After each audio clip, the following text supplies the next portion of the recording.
Assalamualaikum warahmatullahi taala wabarakatuh. Saya ulang lagi macam mana saya mula mengait dengan menggunakan tali ni untuk buat jut ke, buat sauk ke. Okey. So mana dekat sini kita lingkarkan dua macam ni.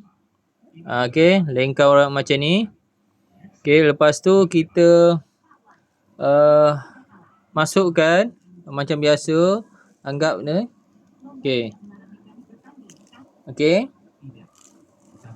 So, maknanya kat sini, okey, kita dah ikat dia macam tu kan.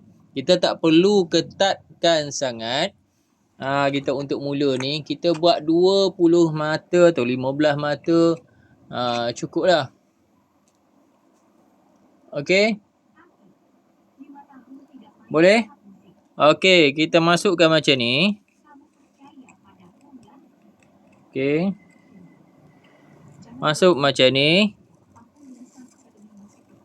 Okey. Satu.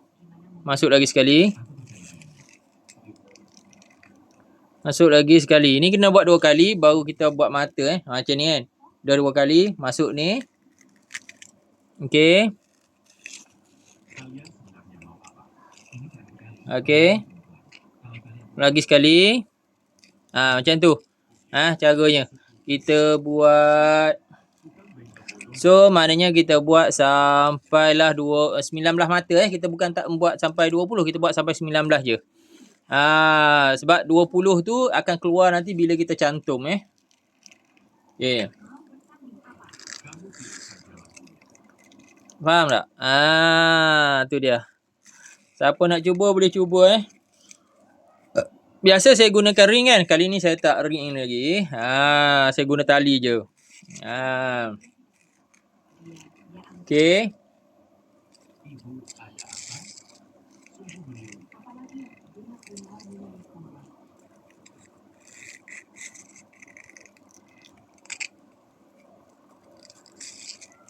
Boleh Dapat tak? Dapat teruskanlah. Saya akan teruskan sampai cukup 20 mata. Lepas tu saya akan tunjukkan dalam step 2 macam mana saya tarik lah. Bila dah siap ni, saya akan tarik ni rapatkan. Boleh Okey, jumpa lagi step 2